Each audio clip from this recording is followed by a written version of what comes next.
continuing a series called Guardrails. Guardrails. What is a guardrail? And why would we have a series about it? And so last week we started and we defined guardrails this way, that a guardrail is this. It's simply this, a system that's designed for a vehicle from straying into a dangerous off-limit area. So that's what it's for. A guardrail setup, that's a nice way of saying that you don't want to do this, okay? And what we know about guardrails is how many people after the series last week you said, I saw more guardrails than I've ever seen. Anybody? Okay, good. I'm glad. I was kind of nervous. Nobody would raise their hand. Okay, but so for me, or if you're new, you might not have realized it, but I have a feeling after you talk about guardrails, what I noticed is that you start seeing them everywhere. And what you realize is you don't really need a guardrail until you do, right? If they're not there, you'll kind of notice, like if you go across the bridge, I don't know if anybody's ever done that, but if you go across the bridge and there's not a guardrail on it, you kind of notice, right? I mean, it's kind of scary. And I've not heard the person yet that complains about a guardrail, because guardrails will actually cause damage to your car. Did you know that? And I shared last week, and it offended my wife, so several of you guys went up to her and said, about the dent in our van that she hit a guardrail. She did. But anyway, don't stop telling her about that, okay? So that was bad. So anyway, but she hit a guardrail, and here's the thing. Nobody complains about hitting a guardrail, right? The dent in your bumper, you don't go, man, I wish they hadn't put that guardrail there. I wish I just went off the bridge. You just don't do that. Because why? Because you appreciate that. The other thing about guardrails is this, is that they put those in safe areas. So you kind of back them up just a little bit, and so it's not in the danger zone, but you back them up enough that you go, hey, it keeps me from getting to the danger zone. That's what a guardrail's for. And so what we're talking about in this series is personal guardrails. And we kind of defined it in the series as this, as setting some personal standards of behaviors that is a matter of conscience. That God wants us to set up some personal standards of behavior that's a matter of conscience. And the reason why it's tough to talk about this, and some people have challenged me to preach this series in the past, and this is one from Andy Stanley, and we were super glad to bring it, and I appreciate North Point for letting us do that. But I had to struggle with it a little bit, because I go, this is where a lot of Christians go, but yeah, if I set this guardrail, then it's going to be a little bit legalistic, and this is kind of a gray area. I don't know if you ever heard that, but because it is. And honestly, when you set a guardrail, that's an area where, yeah, it's kind of gray, because you're going, yeah, it's not a sin to drive here, but it's a sin when you go over to the edge, right? It's a sin when you do this. So what we do is areas where we struggle, we want to set up some personal areas that when we come around that corner, it helps guide us. Hopefully we don't hit the guardrail. We just go, hey, I'll slow down when I see that. And so we got to establish some personal guardrails that keep us safe in our lives, okay? And that's what we've been talking about. That's what we're going to talk about in this series. Today we're going to talk about one of the most difficult ones that there are, and that is relationships. Relational guardrails, friend guardrails. Everything would be easier in life if you could just get the people out. Is that true? I think about it as a pastor. If I could just get the people out of the church. Okay, I'm just playing. Life would be so much easier, right? Then we wouldn't have a church, because it wouldn't make sense. But you get the idea. And here's what I know about people. People will make you or break you. They will bless you or curse you, especially the people that are closest to you. And so we're talking about oncoming traffic now, okay? How do we deal with the people in our lives, and how do we, and even should we, set guardrails? I mean, think about it for a minute. You are influenced by your culture, whether you believe it or not. You're a product of your culture. We learned that. I went to a New Tribes Missions thing, and we learned that even tribal people, you will do life like the culture in which you live. And most of the things that you've learned, you didn't just know them. Naturally, you wouldn't have learned them. And that could be a good thing, okay? Some of the things are things like this. Naturally, you would have never been potty trained. Did you know that? Somebody showed you. Somebody taught you. This is how we do it in our culture. And aren't we glad that everybody learned that, right? It's nice. Yeah, it's good. But then we learned some other things too, right? The first time, and this is going to be kind of sensitive, but the first time you smoked a cigarette. Anybody want to? I'm just playing. Don't raise your hand. But the first time you smoked a cigarette, I guarantee you didn't do that by yourself, did you? Somebody introduced you to it, or you saw somebody and it looked cool, because it looks cool. It does look cool, maybe. I don't know. But now it's looking less and less cool. But you get the idea. And so somebody helped you and showed you, hey, how did I establish that habit? When you think back, you're like, yeah, the first time I tried it, I threw up, right? And then you kept trying it, and it tasted better. And eventually, that was kind of what I liked. Or if the first time you drank your beer, maybe it was from your dad, and you got a sip of his beer, and it was like, maybe it's not necessarily a negative thing for you, but some people it has been, right? But think about, how did you start that? The first time you tasted beer, you thought, man, I don't think anybody would drink that. But then you got a taste for it, and you're kind of like, hey, it's not as bad as you thought, or whatever. And so that's kind of the way it works. I think about in my life, I have a lot of friends that, anyway, it's kind of like hold my beer and watch this. I don't know if you had friends like that, but growing up, one of the things that you learn is a lot of things that you try, and it's amazing that we even survive, is that, it's kind of like, hey, let's try this. My brother's one of those people in my life. Unfortunately, I didn't know he was going to come today, but there we go. And he's 10 years older than me, so a lot of things we've tried have been like, hey, we wouldn't normally do this ski jump, but because we're together, we did. And I remember one, this has been a while back, right before I got married, we went on a ski trip, and he had gained some weight at the time. You're welcome. I'm glad I could share this. And and so we were at Wintergreen, and he's coming down the hill really fast, and he used to be a really good skier.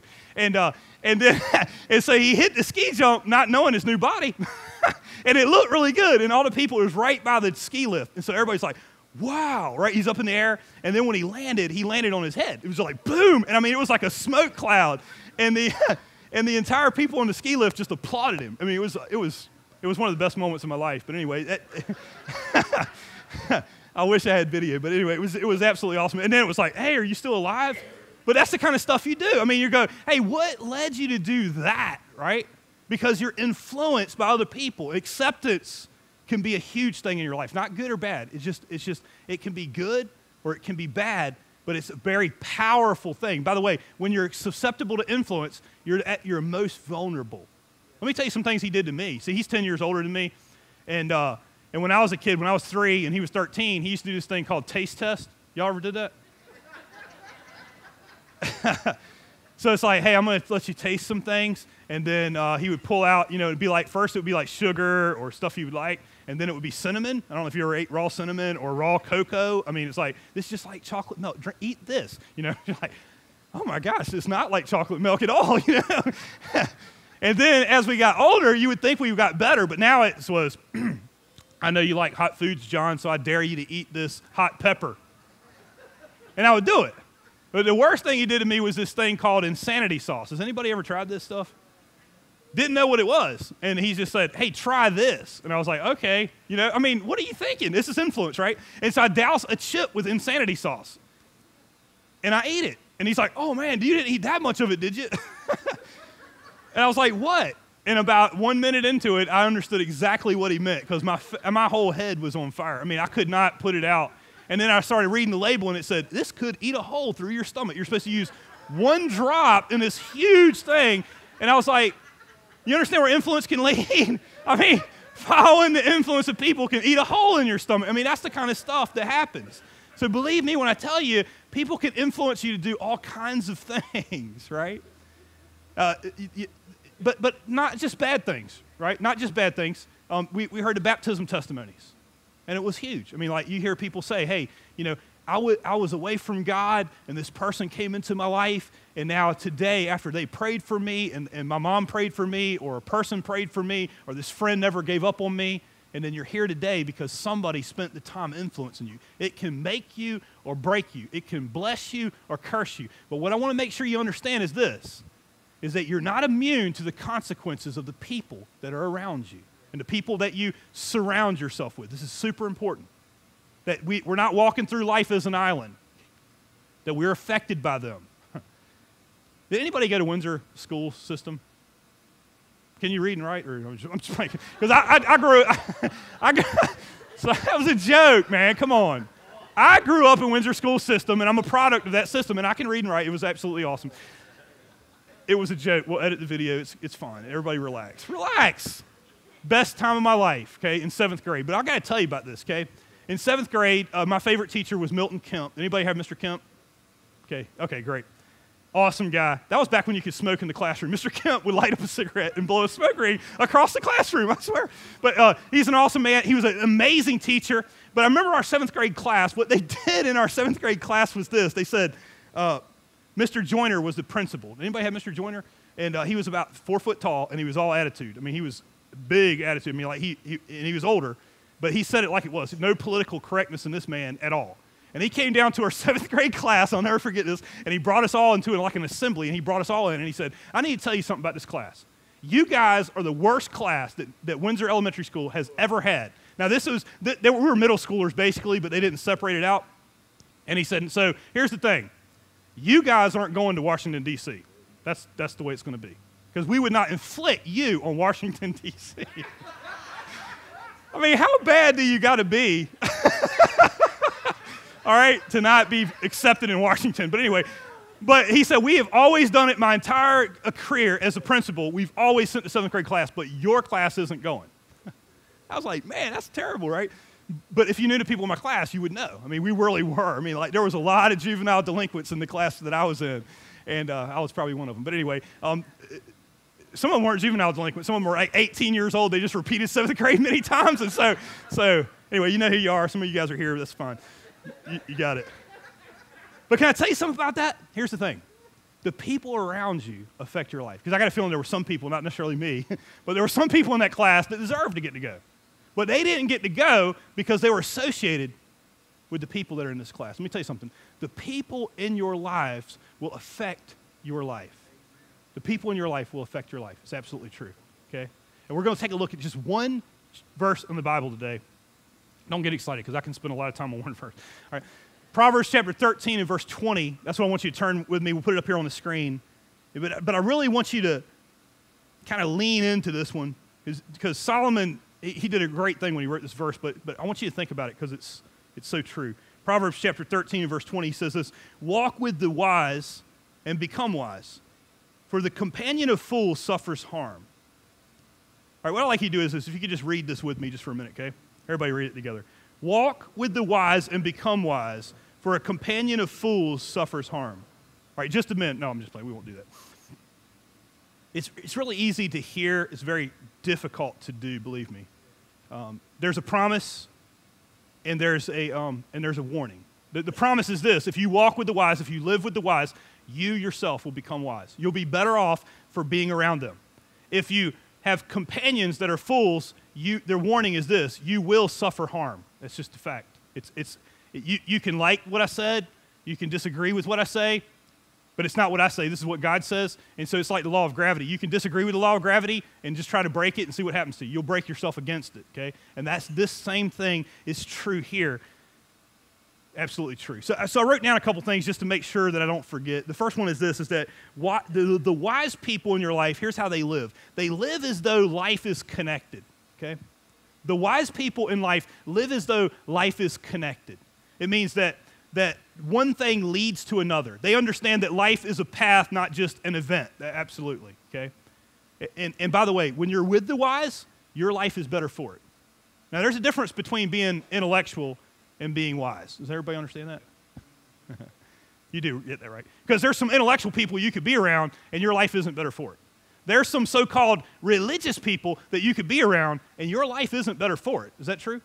There's some very judgmental religious people that supposedly they're not followers of Jesus, but they know the Bible very well. They're the meanest people you ever met. And you're not better for having been around them. Be careful who you think is wise.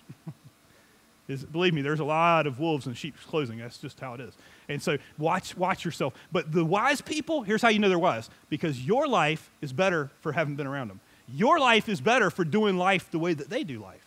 That's the way it is. Now, the foolish people, here's how they are. Okay? The foolish people live as though life is disconnected.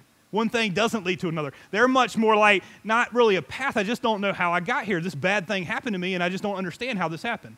And we got a verse for that, too. We're only going to cover one verse today, but you can write this in the margin. It's Proverbs 22:3. And that verse says this. It says, the prudent man sees danger and takes refuge, but the simple keep going and suffer for it. The prudent man sees danger and takes refuge, but the simple keep going and they suffer for it. And what that means is that the wise people, they see danger and they plan. But the prudent person, the unwise person or the simple person, here's what they do. They see the danger. Here's the problem with the foolish people in our life. Anybody got fool friends? No, don't raise your hand. But you know what the problem with those people are? It's this. It isn't that they don't know.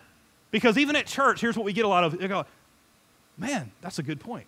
You know what? I need to do that in my life. You know what? You are so right. That's exactly what's going on. They could even confess and go, I'm so wrong. I'm so bad. But then when they leave, guess what they do? They keep going. And guess what happens? They suffer for it. That's how they live. They're not planning on changing anything because they don't care enough. You know, it's not that they don't care because they'll say, oh man, I have every intention of changing. I have every intention of making a different choice. But they don't. What they do is they keep going, and guess what happens to them? they suffer for doing that. Now, there's a principle that I want you to get today, and that's this. If someone doesn't care about themselves, they're not going to care about you either. This is big. Don't think that this is small, because you can say it, but you know it's not true. They'll say, hey, I have every intention of caring about you, but if they don't care about their reputation, they won't care about yours. If they don't care about their body, they won't care about yours. If they don't care about their marriage, they won't care about yours. And if you do the things they do, it will hurt your marriage, it will hurt your reputation, it'll hurt your finances. So be careful who you have in your inner circle, because it will make you or break you. It will bless you or curse you. What we're going to be talking about today is exactly what Solomon says here. The companion of fools suffers harm. You see, we could talk about, hey, all the people that are fools in the room get straight. Okay, we've done that before. I'm just playing.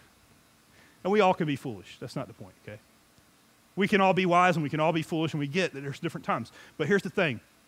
If you make a companion out of somebody that's foolish, you will suffer harm. That's whether you participate or not. A lot of people think, oh, but I'm not going to participate. Oh, yeah, I know. I get you. I just have them in my life. But that doesn't mean that I'm going to participate in whatever they're doing in their life. And that's not going to affect me, because they're just around me. Yeah, but the shrapnel of their life is going to hurt you. That's what this is saying. Those that are companions of fools suffer harm. Ask my 7th grade class. Right? The companion of fools suffer harm. If you don't believe that, be around people that smoke. And what happens? Secondhand smoke will kill you too. You'll be just as dead as the person that smokes, by the way. And you go, but I didn't smoke. I know.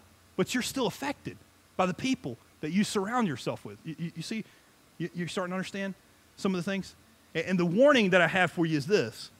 Be careful, especially if you're a parent or a leader. Now, a leader in the room, you know what leadership is? It's influence, nothing more and nothing less. So the question is this. If you have influence in somebody's life, which I believe all of us do, you'll not only hurt yourself with your companion of fools, you'll hurt them too. I got to tell you, as a pastor, I can't tell you how many times I've sat across the desk from a parent, and it was like, or from a child that said, you know, my parents were at this party, and they weren't drunk, but the people there were, and I got hurt. I got abused. These things happen. When you surround yourself with people that don't care about themselves, when you surround yourself that people that are doing foolish things, it won't just hurt you, it'll hurt the people around you. As a leader, it'll affect you, because you got that person on staff and you go, but I'm not doing it, but they are, and you don't want to have the difficult conversation, and they'll hurt other people too. This is where we're going today. It's very difficult. And so what I want to do before I give you the things, okay, we're just going to talk about 5 things today, and these are opinions, okay? They're very high, they're really good opinions. They come from Andy Stanley. So if you don't like them and you disagree with them, write Andy Stanley at North Point Community Church and just tell him what you think. Oh, I'm just fucking. But before we get into these opinions, they're more than just opinions. I believe they're principles from the Bible. Realize that they're guardrails. You may look at them and say, well, there's different interpretations on it. That's absolutely true. These come from wisdom. I've been studying them for myself, and believe me today, this is not the time that I'm preaching at you today. I'm kind of in this with you. So I'm struggling with some of these things myself and how to apply them in our lives, and I think there will be a struggle, but we do have to come to terms with them. And what I want you to do is I want you to write them down, and I want you to think about it. Especially those of you that went, you know what, I've been thinking about companions in my life, some people that are around me, and you know what, you're absolutely right. If a face came to your mind when we were talking, it went, yeah, every time I'm around that person's toxic, man. That person, every time I'm around them, they bring me down. Every time I'm around them, we start doing things like eating insanity sauce. I'm just playing. We start doing things that we wouldn't normally do. You know, it takes me to a place that I don't want to go. I always feel more negative when I'm around them. It just brings me down and everything else around me. You really need to write this down and think about it, okay? Now the danger is going to be this. If Satan can't get you with saying, you know, do something wrong, what he's going to do is he's going to go, wait a minute. You're a Christian. You're supposed to be compassionate. So you cutting somebody out of your life, that don't sound so compassionate. And what I'm going to ask you to do is this. I'm going to ask you to kind of just put that on hold just for a minute. Because what's going to happen is here's how Satan's going to work you over, and this is why we get trapped. It's not that we don't know people are toxic, but we start to make excuses for why we need to be in relationship with toxic people, why we need to be in relationship with people that are living foolish. And today, we're going to challenge you with that. And by the end, we're going to explain how that goes together with compassion. But please don't check out early, because some people go, oh, well, this is a church that invites unchurched people. We are. We're a church of second chance. We absolutely are. But be careful that you don't check out on this principle of those that walk with the wise will become wise. But the companion of fools will suffer for it. And by the way, when you suffer for it, you're not helping them either. When you go off the cliff with them, you're not able to help them either. Right? And so today we're going to help you with something, because I have a feeling for some of us are stuck. And today is the day that God's going, we keep driving off that because we don't have a guardrail, and we're flying around the corner, and with our relationships, we're coming into oncoming traffic, and we're about to slam into some people, and we're going, what is happening in my life? And I got a feeling for some of you, it's this right here. Can I tell you how I know? Because it's me too. Believe me. Believe me, it's me. Okay. Let's talk about it. Number one, your conscience should light up, okay? It's like on your dashboard. When a light comes on, you're going, hey, check engine light. I ignore it, but anyway, it's a whole different thing. And I suffer for it sometimes. But most of the time, I know what's wrong with my old cars, and that's just the way it is. But when a light comes on your dashboard, and it says something like no oil, I had that happen once, stop your car or it will lock up. I was fortunate enough I stopped right away, and my oil filter bounced off. Stop. This is what we mean by this. When your light comes, stop. This should light you up when you hear these things. The first one is this. Your conscience should light up when it dawns on you that your core group isn't moving in the direction you want your life to be moving. Your conscience should light up when it dawns on you that your core group isn't moving in the direction you want your life to be moving in. Now, here's what I know. It's going to be super easy to recognize this in other people. Is that true? If you're a parent, I'm going to tell you what. You got this, right? When you see the creepy guy coming to your house, and it's like, I'd like to date your daughter, you're like, okay. I hunt. I'm just like, can I show you my shotgun collection? That's why you think, right? I mean, it's like, hey, you want this guy to be gone. Why? Because you're going, you don't know. But they're so influenced, and you see him so naive. How could they be so naive to be around this person? You recognize it right away, right? Or your son, and you're going, well, she's so beautiful, and you're going, man, what are you thinking, right? Or this group that they started hanging out with, and you're going, you don't need to be around them people. But today, I want you to put that on hold. Don't be thinking about somebody else. I want you to think about you. As an adult, though, here's what we think. Yeah, but I could help that person.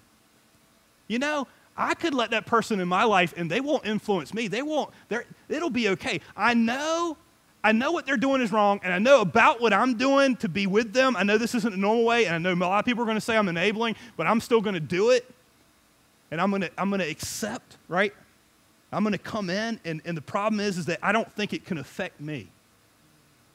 I don't think that they could affect me. Can I tell you something today? The person that walks with the wise becomes wise. But the one who has companions that are fools will suffer harm for it. Some of you guys already know, and you're still making excuses for it. Well, I know, and I know I probably shouldn't have them in my inner circle, but you keep making excuses for why they're there. And you know what? You're suffering for it. But not only you, the people around you are as well.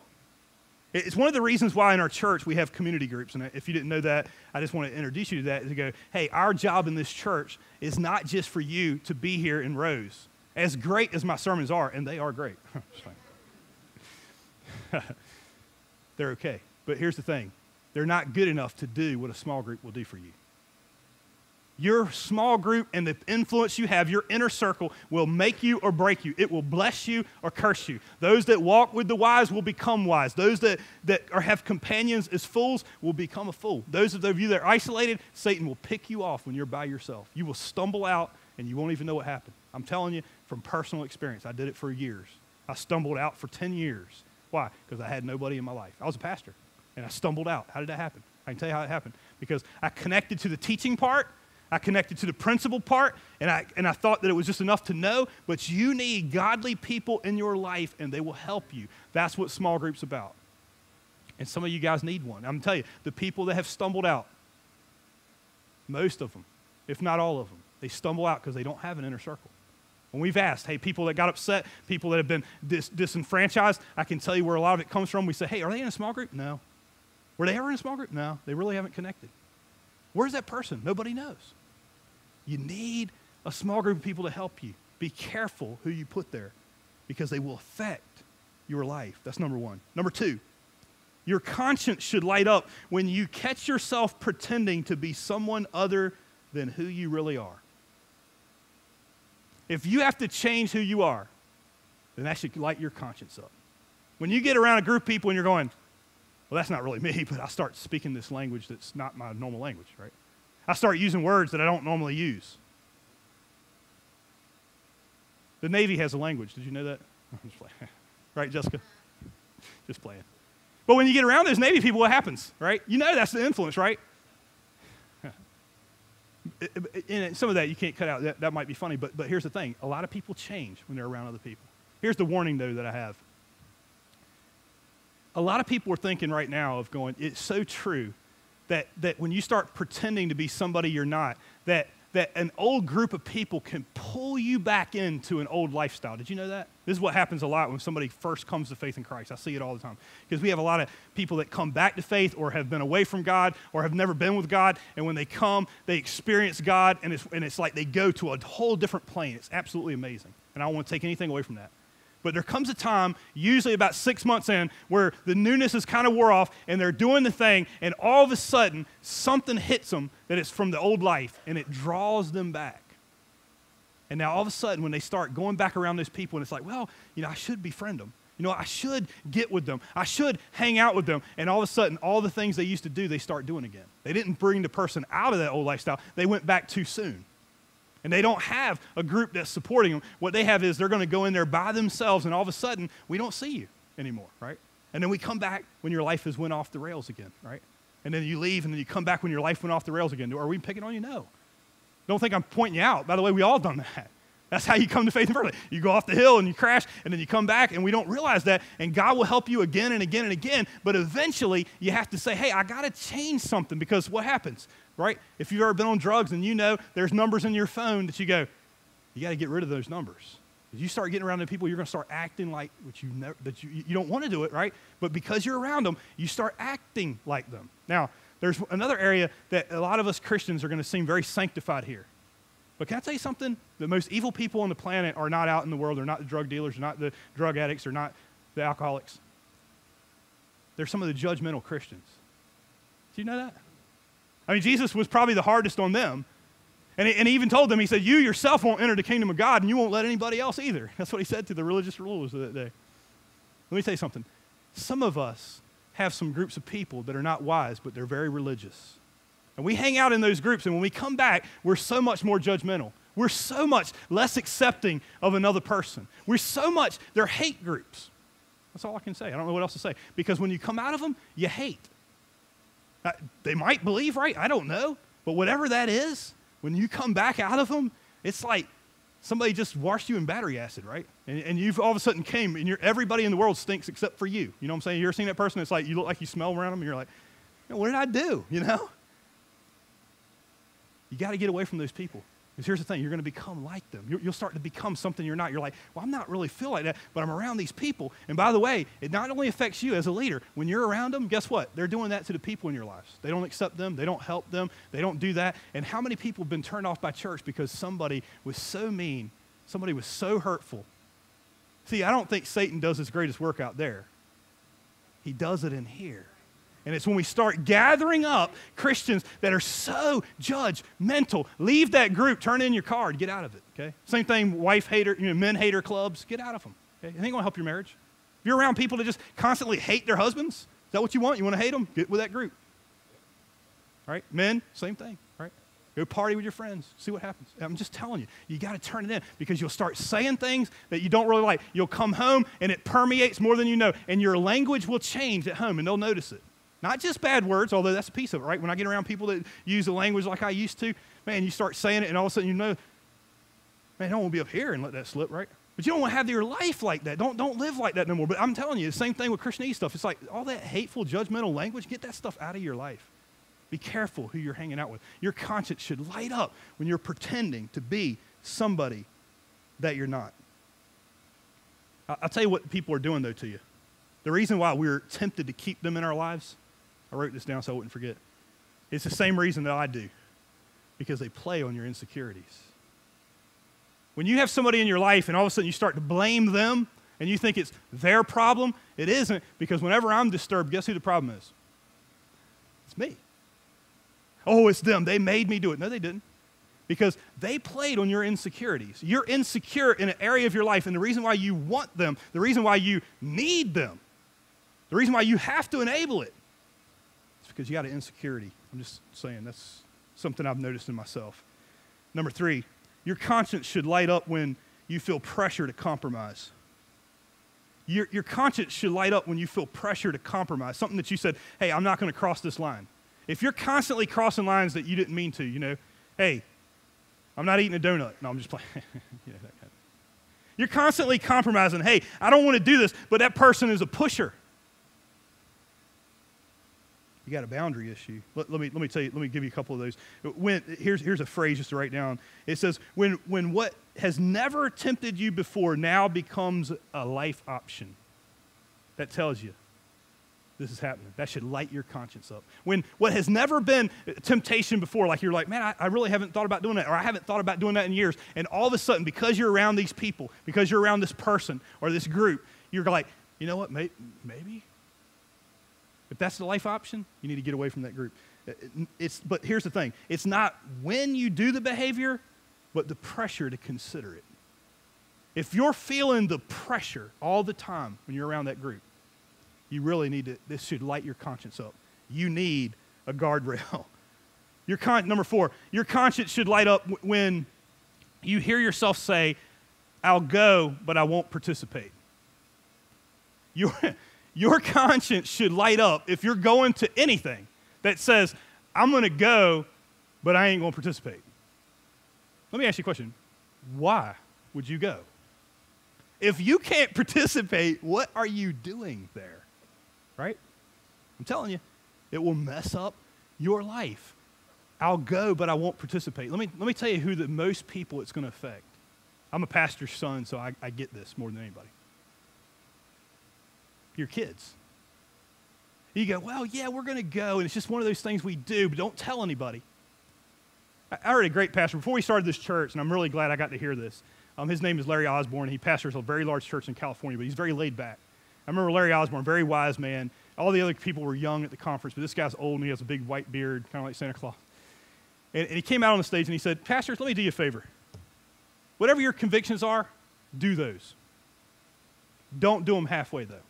If you decide that it's okay to drink responsibly, if it's okay to drink, then do it. Don't hide it. Because he said, here's what you're going to do to your kids. When they see that you do it, and you do it in secret, because you won't do it in front of anybody, because you don't want nobody to know, they're going to see it as an inconsistency. Do yourself a favor. Don't do stuff in secret. Whatever you decide to do, let your yes be yes. Do it in public. Don't be afraid, okay? But don't do stuff in secret, because your kids will do that. The other thing is this. When you go to a place where you know it's foolish behavior happening, but I'm not going to participate. They're all getting drunk here, but you're bringing your family to that event. Let me tell you something. I sit table after table. So if this is your story, and I know some of you guys, maybe this is, I'm not picking on you, but I'm warning some other people, and hopefully you'll be cool with this. There are children that get molested at events like this. There are parents that they weren't drunk, but their full friends were. And they're in there with people they don't know about, and your kid whole life was transformed in a moment because you were around companions that were fools. I'm telling you, when your companions are fools, you will suffer harm, and your children. Be careful where you go and what you participate in, because I'm telling you, it could change your life and your kids. And I'm telling you, parent after parent going, I had no idea. You have no idea how important it is where you go and what you're under. Or you're drunk and you didn't realize what was happening, and you would never do that in a billion years, but there was somebody there that they wouldn't have done it had they not been intoxicated, but you were in that environment. I know this is some heavy stuff, but I'm telling you, I'm tired of the stories after stories. You get it? And we got to wake up.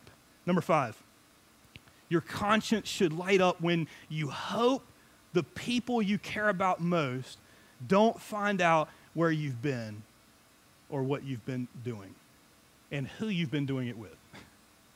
Your conscience should light up if you hope that your family won't find out. If you go, man, I hope my wife doesn't know that, right? Don't tell my wife I did this. Don't tell my kids I did that. I don't want anybody to know. I don't want the church people to know. And you're living that two lifestyle. It should be a red flag when here's a red flag for you. If you are creating a defense for this right now in your head, because I understand, and there's a reason for this defense. If you right now are creating a defense in your head for why you need to do these things, that should be a flag for you right now. That should light you up right now to go, wait a minute, I got a problem.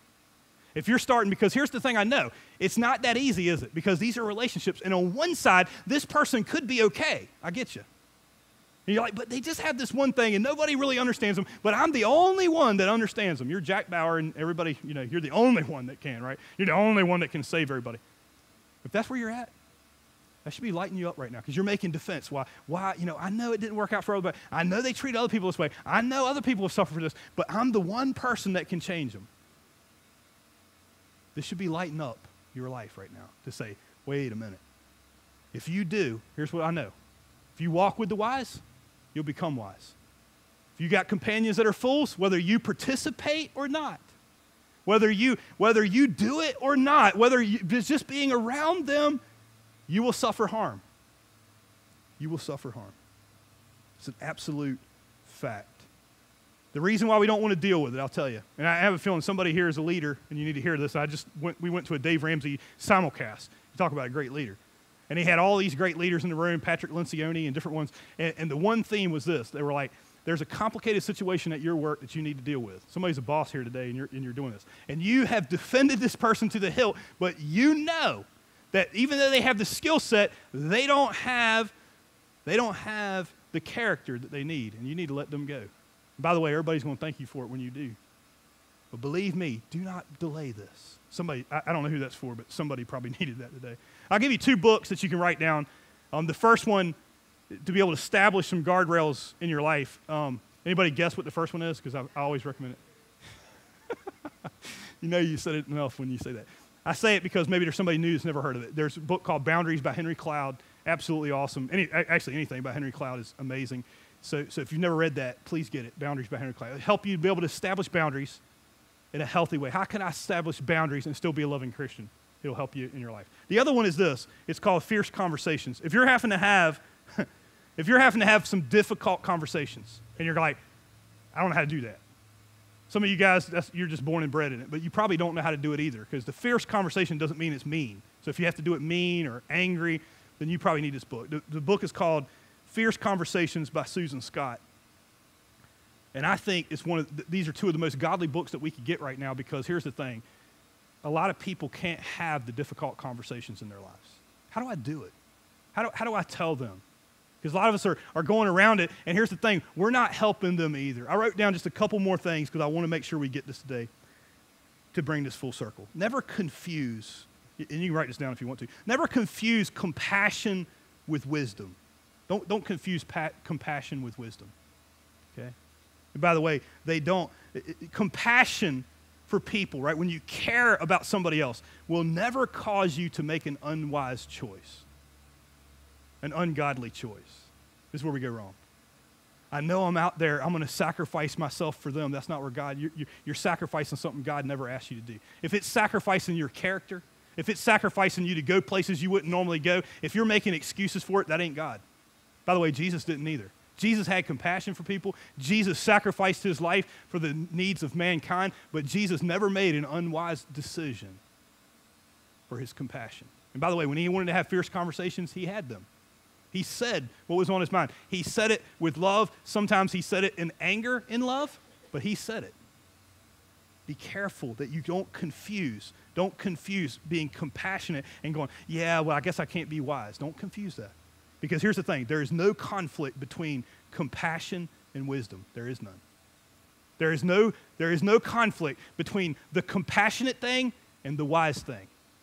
And if you're there, you should be listening right now, because you're making an excuse in your mind. I have a feeling some of us, you're stuck, and you probably fall on the mercy side of it, and you're trying to work it out in your mind, and you're trying to figure out, how can I make this work, even though you know in your heart this can't work.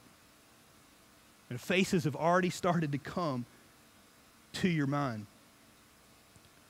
I'll read one more quote that I wrote down. Best thing you can do for them and you is to stay on this side of the guardrail.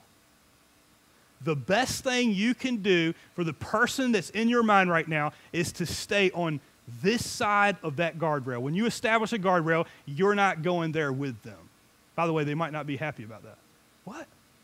Why aren't you doing that? Because why? So when they crash, you'll be healthy enough to help them. Does that make sense? Be on this side of the guardrail. So as you establish your guardrails, instead of going off the cliff with your friend, your fool friend, you stay on this side. Doesn't mean you're not their friend. Doesn't mean you don't pray for them. Doesn't mean you don't talk to them. But it means I'm not going there with you. Because when they crash, and they will, you'll be healthy enough to help them. By the way, if you go off the cliff with them, you and them will be damaged. And you will not be healthy enough. And by the way, they wouldn't come to you anyway. Because here's what I know. I mean, I've done this before in my life. I remember when I was working and I had some business trips, which were kind of cool. I didn't do a lot of those, but I had. And one thing that I learned was, salespeople, they're a party atmosphere. Okay. And what do salespeople do when they party? They go to the bar and they hang out. That's what they do. And I tried. It's like, hey, you go there and you're drinking a Diet Coke and they're all getting drunk and you're like, this just doesn't work. I'm going back to the hotel.